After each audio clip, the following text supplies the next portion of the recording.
Hi everybody, it's me, Connor Arthur. I'm sure you're very familiar with who I am at this point. All of you have been to at least one of these before, right? Yeah.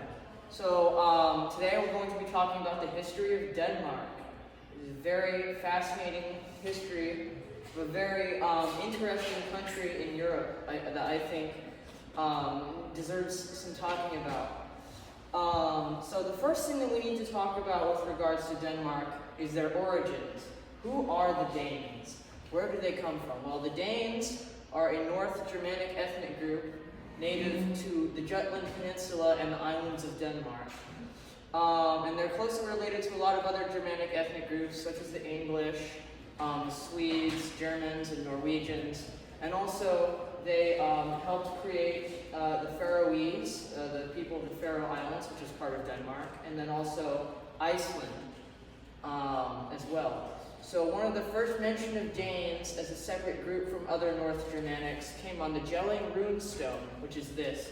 It's essentially a big stone that they carved their runic writing into, and it records the conversion of the Danes to Christianity.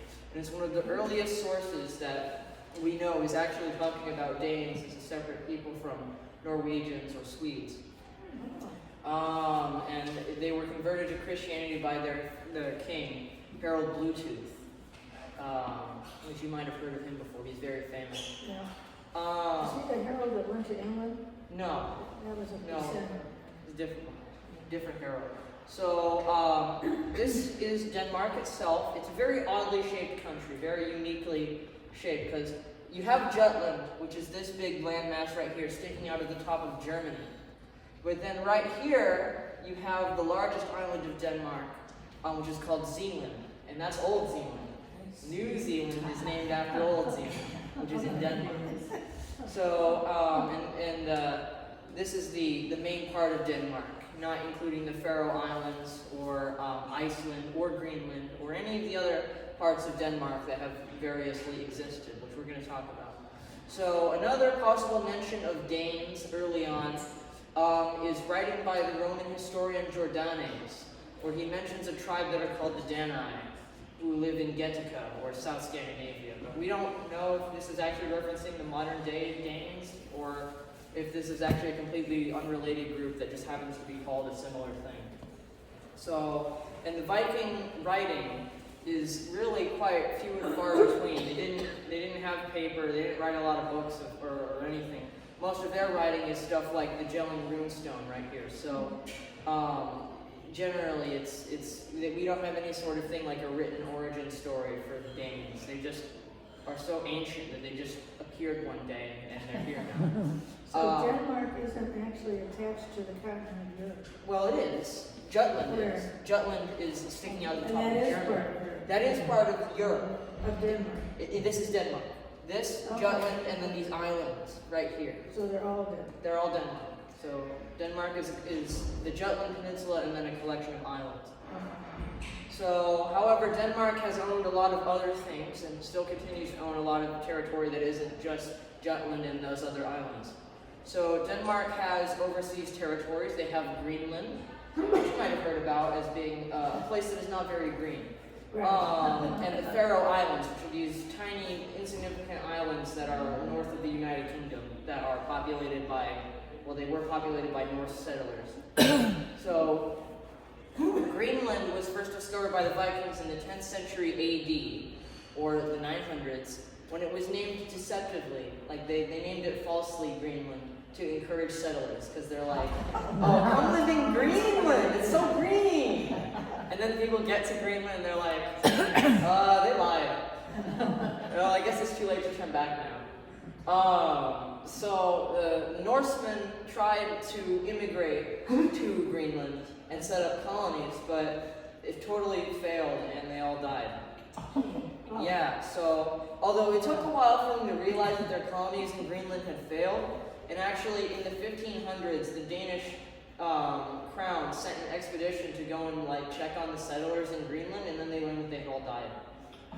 Yeah. So, however, the island of Greenland is actually mostly populated by Native Americans, by Inuits. Yeah, and by say mostly populated, I mean like there's a couple thousand of them. It's not a huge number.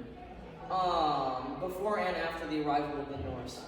So Iceland, however, was a roaring success for colonization.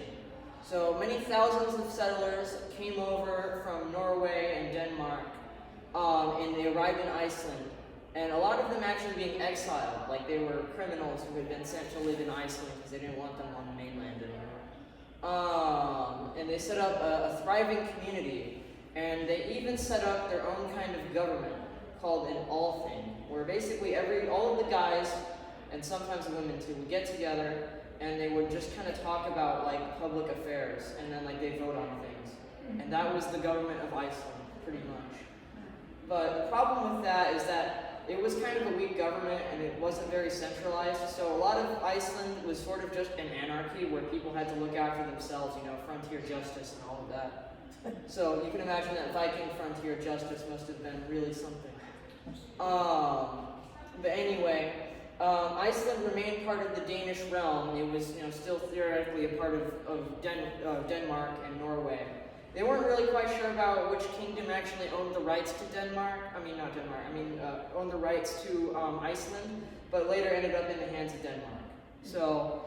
Is it still a part of Denmark? No. It gained its independence after World War II because of the occupation of Denmark by Germany. We'll talk about that. Eventually, however, the language in Iceland became very different from continental Norse languages like Danish. Icelandic is a very strange language if you look at it. That's because Icelandic is basically just Old Norse. Literally, barely changed. So if you took a Danish person and sent them to Iceland, they'd have no idea what anybody's saying because their language is just so different. Thank you for giving that. I noticed that wasn't there. Yeah, it needed to be charged.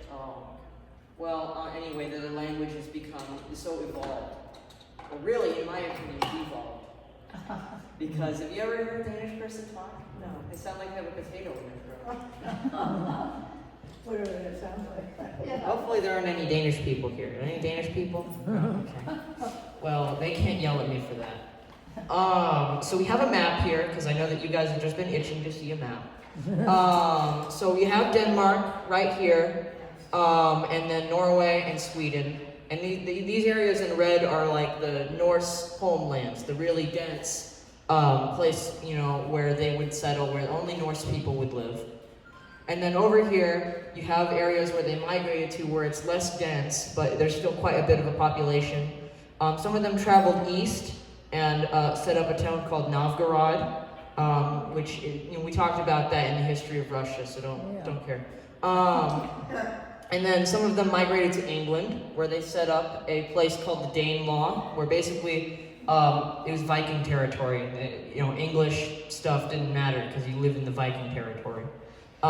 Some of them went to the far north of Scotland, right here, and set up some stuff up there. Faroe Islands are right there in the middle of the North Sea.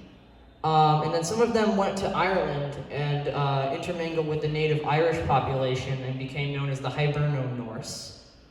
And then of course there is Iceland, right there. Just kind of hanging out in the middle of nowhere, really. And then up here, in Greenland, this is sort of the area where we think that the Norse settlement in Greenland would have been. And then we're going to talk about how they even reached North America. Yes, that's right. Vikings discovered America before Christopher Columbus ever dreamed of it. And we're going to talk about that real quick. So, They went to Newfoundland. yes. So, this is the slide where we're going to talk about that. So, the Norsemen discovered the Americas early. So Leif Erikson, born 970 or thereabouts, became the first ever European to lay eyes on the Americas. If you don't count Greenland, come on now, that's cheating. Is Greenland part of? Greenland is technically part of North America, but not really. It is geographically and politically aligned with Europe and not America. Because it's still part of Denmark. So, He was born presumably in Iceland. His birthplace isn't recorded, but he's probably from Iceland. And he was the son of an exiled man named Eric the Red. Now, how did Eric the Red get this name? Well, he accidentally killed somebody. Oh, he didn't have a red beard? No. Oh. He was an accident. Yeah, he was a manslaughterer. So he was exiled from Norway, and he was sent to live in Iceland. Yeah. So basically, Eric was one of the first ever Norsemen to travel to Greenland. He was one of the first generation of Norse settlers in Greenland. But they didn't stick around there very long because they're like, damn, this place is garbage. Like, why would we ever live here? Let's go back to Iceland. But then, life had the idea, hey, well, what if we just kept sailing even further west and see if we find any good land out there? So then they did, and they ended up in Newfoundland, or however you pronounce that. Like, that's so dumb. That's how they pronounced it when I was there. Oh, you've been there. That's nice.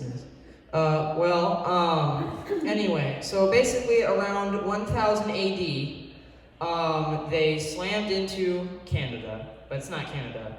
And they set up a settlement that they called Vinland, because they found grapes there, allegedly. Like, really? Like, you don't think of grapes when you think of Canada, but according to their sources, they found grapes. So they set up like a little settlement, like a little village there. They didn't live there permanently. They went back and forth between Iceland and Vinland. But eventually, the settlement disappeared and everybody died. And we don't really know why because it isn't recorded. But they did talk about how there were hostile natives who lived there and the Native Americans who would attack them sometimes. And they called them Skraelings, which is the Norse term for Native Americans. Yeah, so the Norse colony in Vinland only lasted a couple years, and then they either all starved to death or they got attacked by Skraelings, or some combination of the two of those. So ends the story of Norse North America. I mean, it could have gone really differently. I mean, we could have ended up with Viking America. We really could have. But unfortunately, there just wasn't a lot of interest in it. So anyway, here's a painting of Leif Erikson discovering the Americas by a Danish artist named Hans Dahl. It looks nice. I don't really have anything to say about it. Although it is very impressive in the fact that he didn't depict the Vikings with horned helmets, which for an 1800s painting, that would have been very radical, because the idea of Vikings with horned helmets, that's an 1800s invention. Oh. Yeah, that's not a real They thing. didn't really wear them? They did not have horned helmets. I'm actually going to show you a picture of a Viking helmet really soon. Okay. So, sorry. No. The Viking Age. So, even though the Vikings have an unsavory reputation as marauding barbarians, which is kind of deserved because they did do a lot of marauding barbarian stuff, they also did have a highly advanced culture as well as unique technologies that nobody else had at the time. So they raided Europe in response to multiple conditions, including overcrowding in their homelands. So you might imagine like, oh, Scandinavia, that's not a very crowded place. Well, it has a carrying capacity, because when you have too many people living in a place that doesn't have a lot of resources to go around, you need to export people. So they did that by conducting the raids and going to Greenland and Iceland and all of these places, because they simply had too many guys running around and not enough food, probably. And then also they had like a culture that was based around fighting a lot. So like, you can't just keep fighting each other, you need to export the violence. So that's what happened, is that these Viking raids were actually most active in northern France and England, especially in England. That was like the favorite place for Vikings to go raiding, was England. Yes. And they even established a separate realm in England called the Danelaw, which is basically the area where the Vikings settled down and said, this is our place now, get out of here, English. So then the Vikings, they had their advanced metallurgy. They were able to make really good swords and weapons and things, because you need those if you're going to go and attack everybody.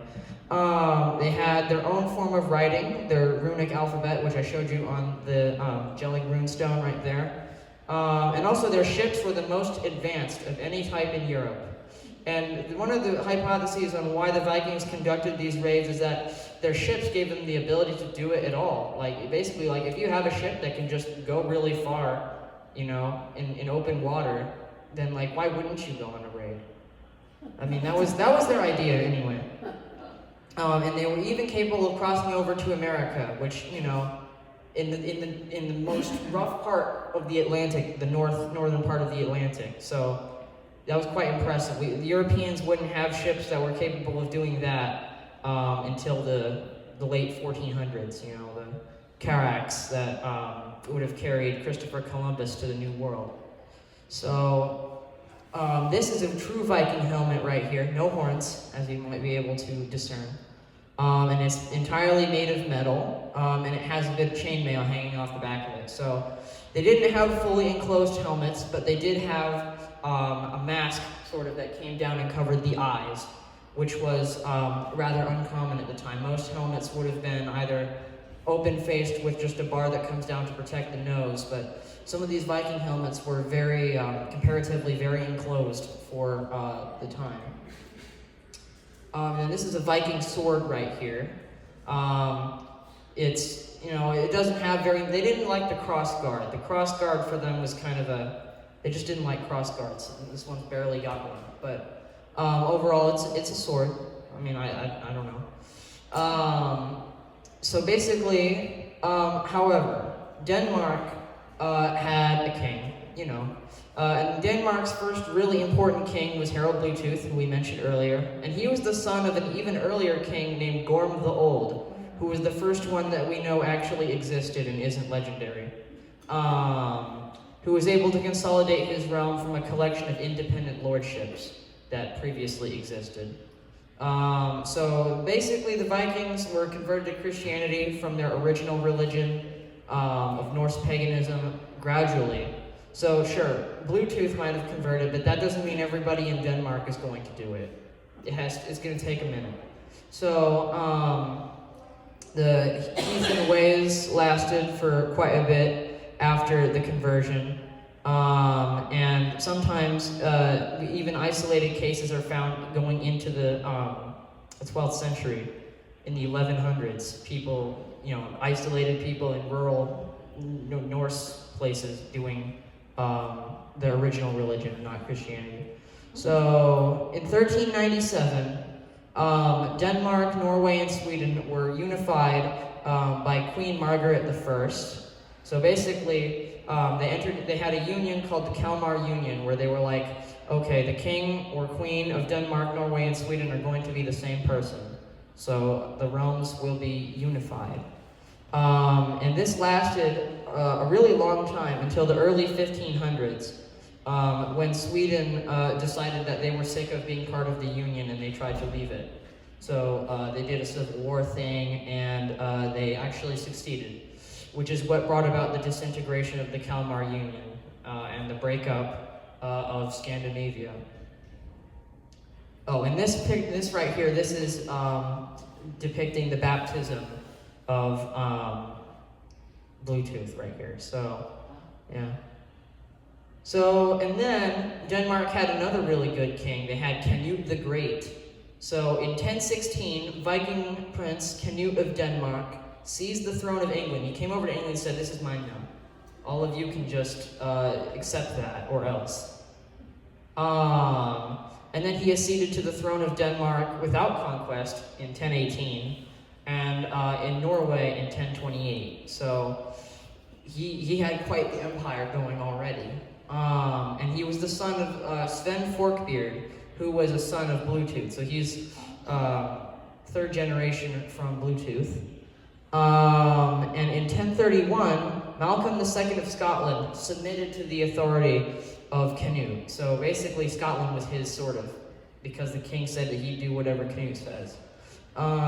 Even though this Norse influence over Scotland didn't last. It was very brief. Canute the Great's empire is considered by many historians to be the apex of Denmark's power. And being the uncontested dominant power in the North Sea, like they had all of this. I mean, that's quite the realm that you've got there, Canute the Great. You can see why they call him the Great. So what about the national flag, the national color of Denmark, which has its own origin story that you wouldn't believe. So the origins of the flag of Denmark basically happened when there was their king, Valdemar II, was on a military campaign in Estonia. And during a battle, yes, Estonia is actually important for Denmark. We're going to talk about that. According to accounts, during the battle, the flag just kind of dropped out of the sky. Yeah. God gave Denmark their flag, apparently, according to them. So that's the official origin story. We can't confirm or deny this. So, yeah, that's Denmark's flag right there. It's the white cross on the red field is Denmark's national flag. So, the early Christian period in Denmark was characterized by efforts to modernize and transition Denmark away from being a scourge on Europe. You know, no more raids. Like, come on now. You're not supposed to be raiding your friends. And to become integrated and an important member of Christendom. So Viking raids turned from an encouraged activity to an illegal one. Like, they were like doing it under the table, you know, secretly, continuing to do raids. And heathen beliefs, you know, like we mentioned earlier, persisted in Denmark until the 12th century in isolated areas. So, in the Middle Ages, Denmark was not a first-rate power. They're not France or the Holy Roman Empire or England. But, well, after Canute the Great, they just kind of fell off. But they did do some conquering of their own. So they participated in the Northern Crusades alongside the Teutonic Knights against the pagan Balts. And they took over Estonia because some Baltic pirates, Estonian pirates, were attacking their boats. So they just said, well, fine, we're just going to come and take over Estonia, so that way you can't do that anymore. So Estonia became a duchy in personal union with Denmark under the same king. So the Duke of Estonia was the king of Denmark. And then also, they variously did some conquering in Pomerania, right here. Variously going back and forth between the Denmark and somebody else. It was just a chaotic war zone in Pomerania for a long time there. However, Denmark did end up losing Estonia to the Teutonic Knights in 1346 because the Teutonic Knights decided that they wanted Estonia and Denmark couldn't have it. So, unfortunately, things started to take a real downward turn for Denmark when they had a civil war called the Count's War. So in 1533, after the death of King Frederick I, the nobility in Jutland proclaimed his son, Duke Christian of Gottorp, as the new king, Christian III. Meanwhile, Count Christian, who was a noble loyal to an earlier king who had been deposed, whose name was Christian II, he was deposed because he was Catholic, and Denmark was in the middle of becoming Lutheran. Went to war for the legitimate king. So they were having a succession dispute, you know, normal stuff. However, sadly, Christian II was not able to reclaim his throne from the usurper Christian III. And that paved the way for Denmark's ultimate betrayal of Christendom into becoming Lutheran. So this fellow right here, his name is Hans Tausen. He was the Danish Luther. That's what they called him, because he was just like Martin Luther, pretty much. He even has the same kind of hat. I was going to say, I thought it was Martin Luther. Yeah, well, no. That's like his biggest fan, who was Danish. Was kind of stirring up trouble in Denmark. He was one of the reasons that civil war happened. And he basically convinced the usurper king Christian III to convert to Lutheranism. And he made it the official religion of Denmark. And the Catholic bishops were arrested, and Denmark was converted to Lutheranism, which was a very tragic event. This would have immense and far-reaching consequences for the future of Denmark. Like, there couldn't be an event more pivotal for Denmark other than their original conversion to Christianity than their becoming Lutheran. So, Norway remained in a union with Denmark even after Sweden broke away in the 1530s.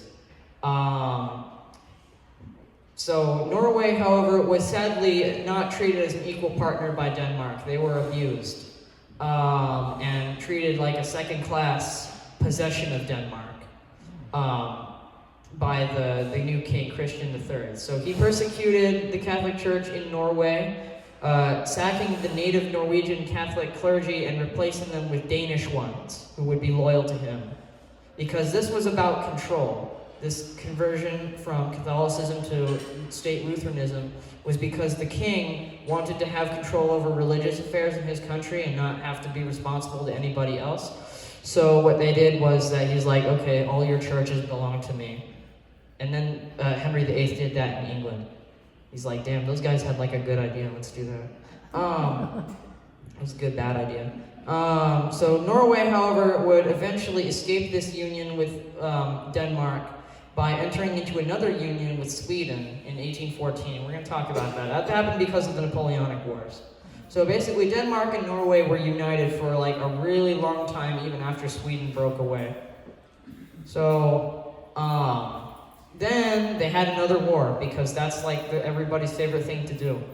So it was called the Kalmar War, and it was because Denmark charged a toll for passing through the straits that went out of the Baltic and through Jutland. And they're like, if you're going to pass through these waters, you better pay us, because we own that. You know, because Denmark needs money, and even taxing your own citizens, eventually you're going to have to be like, well, let's tax people from other countries.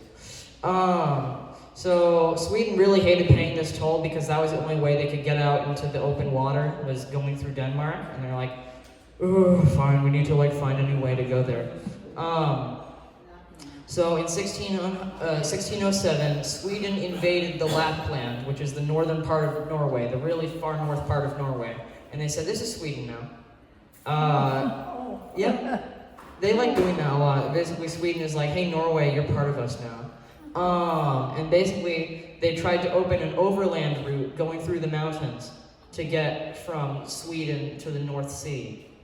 It kind of worked, but it kind of didn't, because it took a lot longer than going through the Jutland Straits.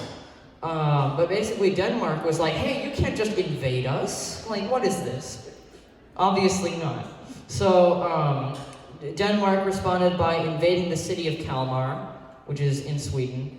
And they fought them for 2 years. This in the war, like it went back and forth. It was a whole thing. I can't get into the details. But basically the war ended in 1613 when Sweden agreed to peace in exchange for exemption from the toll. Yeah, so they won their freedom from taxing. Hooray for tax evasion. It's okay when they do it. So this is Christian IV of Denmark and Norway, who was the king of Denmark during this war. He's got a nice helmet next to him right there, I think. Anyway, so then Denmark went without a war for a little bit, and then they immediately got into another one. This is like another decade after. So this is the 30 Years' War. You might have heard of it. I've talked about it a lot of times in my various presentations, because it's a very important war. So Denmark, because it had converted to Lutheranism, saw itself as the guardian of the Protestant states in the Holy Roman Empire, prompting its entry into the 30 Years' War. So basically, you know, like I've explained quite a few times, Germany was not a thing. It's the Holy Roman Empire. They've got 300 little imperial estates that comprise the empire. And essentially, half of them had turned to be Protestant, and the other half stayed Catholic. So they were like, well, how do we resolve this situation? War. Yes, let's do a war. They already had another war earlier called the Schmalkaldic War, and that happened in the 1550s, but it was unresolved. So they're like, well, you know, we need to stop putting off this whole religious war thing. We need to get it over with. So they did the 30 Years' War.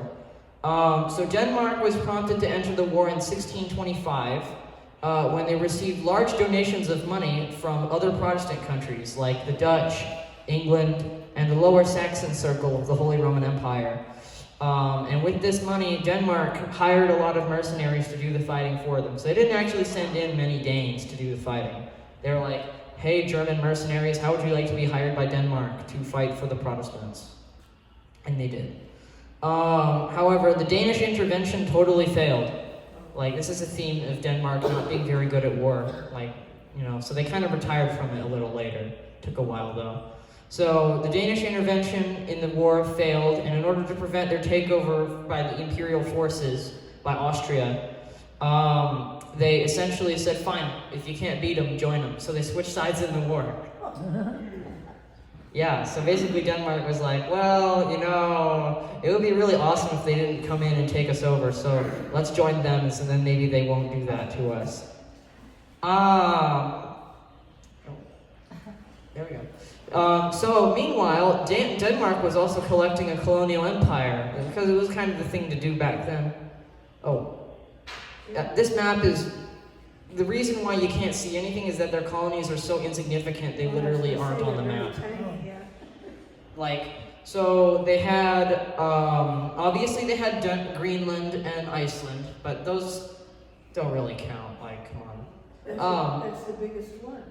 Well, nobody lived in Greenland back then, basically, except for a couple thousand Inuits. But and Iceland was considered a part of Denmark.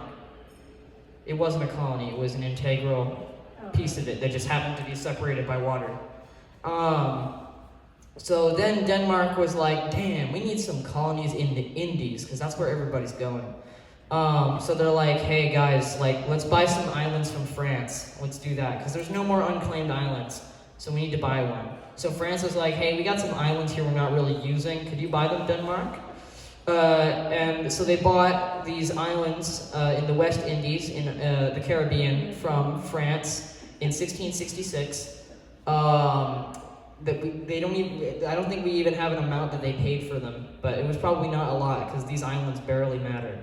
And they were used for the transatlantic trade, so the triangle trade. They did slavery because it was fashionable. Kind of disappointing, Denmark. Come on now, you didn't have to do that. But anyway, so where are the Danish Indies now? Well, you actually do know about the Danish Indies. They're just called something else. They're called the U.S. Virgin Islands. Why are they called the U.S. Virgin Islands? Well, so you remember that triangle trade thing? Well, that kind of fell off when everybody decided to abolish slavery, because it's bad. So then they're like, damn, we have all these islands sitting around and nothing to use them for. Let's sell them to America. So they were sold in 1917. I know it says 1907 on there, but I'm wrong. It's 1917. Because the colony just wasn't making any money. So they're like, okay, America, $25 million. They sold them for $25 million. The Danish West Indies. That's more than Alaska. How much? No, Alaska was $30 million. So we paid $5 million more for Alaska. But the Russians, they were making the dumbest decision of all time, pawning off Alaska for essentially nothing. Denmark was these islands are costing us money. They were literally losing money to this colony because it wasn't making any revenue. So they were like, we need to get these out of here as fast as we can. America intended to use them as a naval base, but that didn't work out. So we kind of just owned them. And then people had the idea of using them as a tax haven. Yeah. So it's everybody's favorite tax haven now. So they possessed some minor coastal forts in Africa. Basically what they would do is just get a bunch of Danish soldiers together, build a fort in Africa and say, all right, this is our colony. What was the idea here? They would trade with the natives, but that's kind of not, it wasn't very important. It was essentially, they were just doing that to say that they did it. Because you needed a real colonial empire if you wanted to be a prestigious, great power in Europe, but it didn't work out. So then they had two towns in India that they took over. One was called Trankbar, and the other one was called Serampore. And they used those for trade in India. And they owned these two towns until the mid-1800s when they sold them to Britain, because Denmark was broke and they needed money. Because, there's not a lot of stuff you can do in Denmark to get money. At least back then. It was primarily an agricultural economy, and those are cash poor, Anyway, so they claimed but did not control these insignificant islands called the Nicobar Islands, which are part of India now because they sold them to Britain in 1868. And so ends the Danish Empire in the Indies. That was quite the colonial venture, guys. So some random other things that happened. There was more war, shocking. So the Second Northern War was a war that Denmark was in from 1665 to 1660. It was a super complicated war I'm not going to get into, but basically, suffice it to say that Denmark and Sweden were at war with each other again, over nothing. And basically Denmark lost a lot of territory to Sweden in this war, including Scania. So if we're going to go back to a map, oh, no, not forward, back. So Denmark, right here, used to also own part of South Sweden. So this area right here, the very bottom part of Sweden, is called Scania. And it used to actually be considered part of Denmark. It used to belong to the Danish crown, but it was lost in the Second Northern War. So if that war had gone differently, Denmark would look different today. And that was actually one of the more rich and profitable parts of Denmark. So when Denmark lost Scania, they became even more broke. So, you know, just real downward spiral stuff. And then also they lost some tiny pieces of Estonia that they still owned, also in this war. So, They didn't do very yeah, they didn't do good. And other than this, other than those major territorial losses for Denmark, no one else really cared. The war basically ended status quo antebellum. Nothing changed in the grand scheme of things, other than Denmark losing parts of itself. And this painting right here is actually an attack that happened on Copenhagen, which back then Copenhagen wasn't a very big town. It was quite a small town back then, but it started growing in the 18th century. But in the 1600s, it was like a nowhere village mostly, other than of course government stuff. So Denmark attempted to retake Scania in a war very creatively called the Scanian War from 1675 to 79. That failed, because Denmark fails at war. You know, it's kind of weird. Ever since the Viking Age, Denmark has just kind of fallen off. Strange. In 1660, Denmark transitioned from an elective and mixed monarchy. So they transitioned from a monarchy where the king was elected by nobles and had limited power to an absolutist and hereditary monarchy, which it was the fashion at the time. So, I mean, if your country hadn't transitioned to absolutism yet, I mean, what are you doing? Because France had done that, and France sets all the standards. Well, that was 17th century Europe right there. So this would last until 1849 when Denmark had a constitutional convention. So now we're going to talk about 18th century Denmark. There's not a lot going on here. Denmark mostly tried to stay out of war when they learned how bad they sucked at it. So from 1700, Denmark, Norway participated in the Great Northern War to get back at Sweden again, because Sweden and Norway couldn't stop slapping each other for a little bit there. It was basically a struggle for dominance over the Baltic, but the real main players in this war were Sweden and Russia, because Russia was a rising power in this time. Russia was starting to come out of isolation and be like, oh yeah, there's a world outside of Russia. Well, we should go and take it over. So the Russia and Sweden fought each other, and Russia won under the leadership of Peter the Great. We talked about Peter in our Russia presentation, if you were there. Denmark was on Russia's side in this war, so they recovered some minor territories, but they didn't get everything back. They didn't get Scania, but they did get pieces of Germany that Denmark used to own, so there's that. And for most of the 18th century, Denmark and Norway just kind of stayed out of trouble and tried to trade with both sides in wars. So they're like, we're not involved, but how would you like to buy some fish? Because that was another thing that Denmark really was a big producer of, is fish. Because, I mean, if you're right next to the water, you can fish.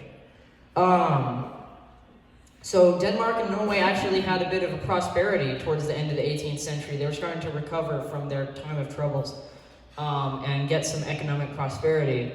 as a result of all this trade. So there's that.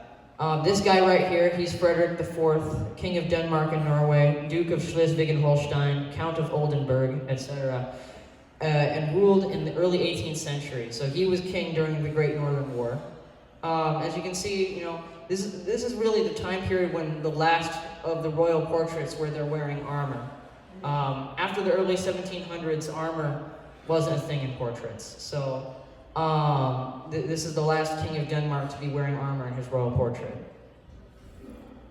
Oh. So then, however, Denmark had another really bad time because of Napoleon. Yeah. So in the early 19th century, Napoleon was busy invading and taking over Europe, reasons. Initially, Denmark was neutral to Napoleon. We even tried to be a little friendly with him because they're like, hey, well, the last time that we got in a big war, we got our butt kicked, we had to turn sides. So let's do the turn sides before we get the butt kick. However, Britain was like, oh wait, no. So they were trading with Britain and France equally, but for reasons of security, they decided to join an anti-Napoleon alliance called the League of Armed Neutrality, alongside Russia, Prussia, and Sweden. So they were actually on the same side as Sweden for once. Wow, right? That's pretty uncommon for you, Denmark. However, Britain attacked Denmark because Denmark, they thought they were getting a little too friendly with Napoleon.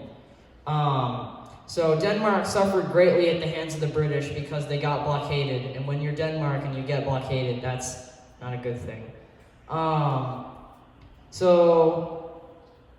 The situation was ended by the Peace of Kiel, where basically Britain said, okay, Denmark, renounce Norway and we'll believe that you're not on Napoleon's side.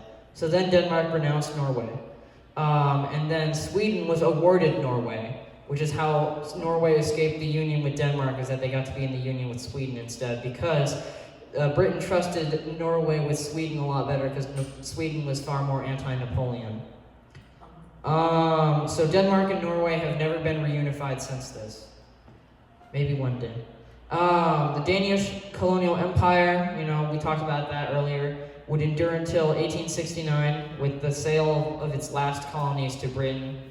Even though, wait, that's not true because the Danish West Indies, but...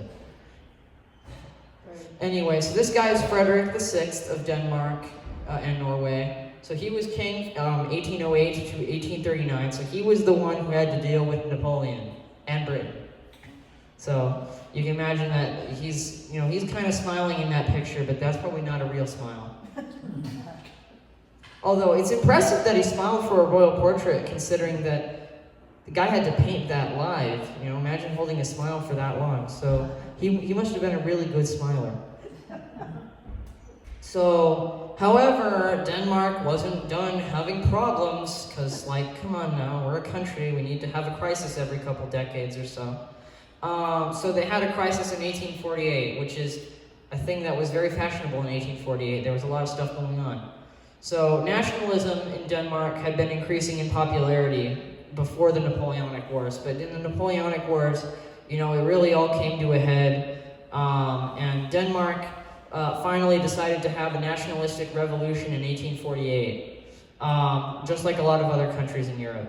So the emerging bourgeois capitalists were like, damn, the government, that doesn't include us, because it only includes nobles. We should, force them to include us in the government because we're so economically powerful. So they sent a list of demands to the absolute monarch of Denmark, King Frederick VII. Seventh. Who just kind of gave in to the demands, seriously, what is it with Denmark and not having any will to fight? Anyway, so allowing them to have a constitutional convention and create a constitution of Denmark, where they divided the country into branches. Wait, whose constitution does this sound like? Oh, wait, ours. Yeah, they kind of modeled it on America a little bit. Where basically there's a legislative branch, a judicial branch, and an executive branch.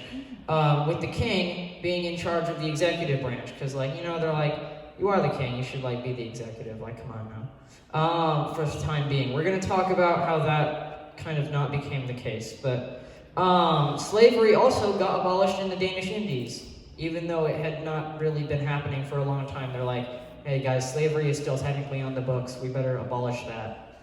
So that is a good thing that came out of this.